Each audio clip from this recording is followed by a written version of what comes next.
The latest numbers at 7 p.m. on the East Coast. The number of cases worldwide moving past 65,000. Deaths nearing 1,500. And also, the 15th case in the United States has now been confirmed. That patient is part of a group quarantined at Lackland Air Force Base in Texas.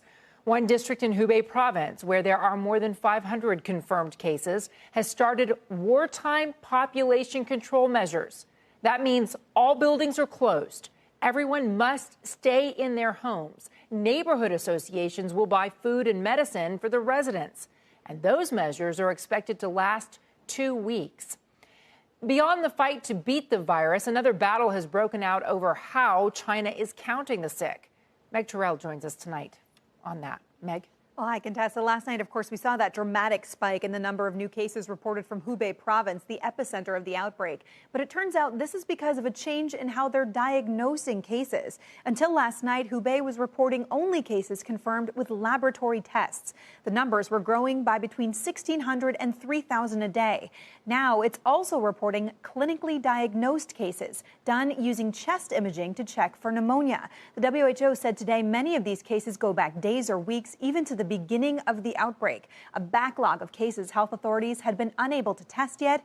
And while they say this change will allow clinicians to move faster to provide the right care, they do also warn these numbers may pick up cases of pneumonia caused by things other than the new coronavirus. And they say we shouldn't read too much into them.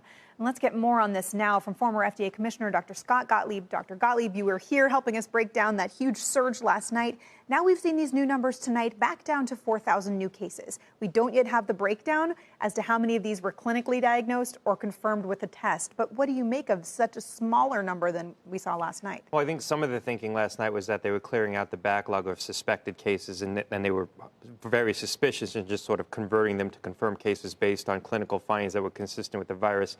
The fact that the numbers went up again tonight suggests that's not the case, that they're just continuing to have growth in these numbers and that they just simply can't keep up with the PCR-based diagnostic test. Again, it's concerning because people who are being diagnosed based on CT findings, it suggested that they probably have significant findings on their chest x-rays.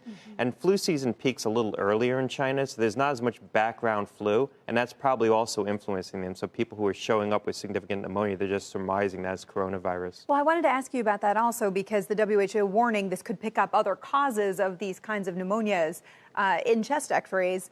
You don't think it is too much flu, so it could be mostly novel coronavirus? It's hard to know, and there's no reason to assume that their clinical diagnosis is less reliable than their PCR-based diagnostic test, because we know that's not as reliable as well. So there's no reason to believe that these numbers aren't true and won't continue growing. Keep in mind, they put in place their measures, the quarantine measures, on January 23rd, and they're still seeing growth in cases, and that's concerning.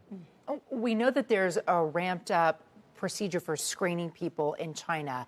Are we seeing the same thing now in the United States as we start to look at other communities that may have more influence from Chinese visitors who had been here for longer than 2 weeks? Well, not yet. We're not looking for it yet here in the U.S. We're just screening people who have a direct connection either to people who've been diagnosed or traveled to China. They're just now starting to talk about implementing measures to do background screening of communities where there might be some spread to pick up undetected spread. And that's very important. That's the way we're going to prevent large outbreaks here in the U.S. is to find small outbreaks. So there's reports that we may be using the flu surveillance network in 5 cities then to potentially test people for novel coronavirus. Is 5 cities enough? What else should the U.S. be doing right now? Well, it depends on the 5 cities that we're picking. If there's cities where there's a lot of travel from China, then that could potentially pick up small outbreaks. I think the other thing we need to do is try to get an approved diagnostic test kit out to laboratories. Right now, we're relying on the tests that are being promulgated by the CDC. There were some problems with that. They had to pull it back, so that hasn't been fully implemented.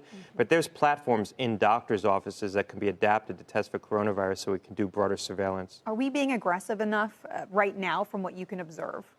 I think we're just starting to step up the measures. I think it's very important to broaden screening. Anyone who comes in with pneumonia that's not flu and isn't an obvious viral illness and isn't the bacterial cause probably should be screened for coronavirus.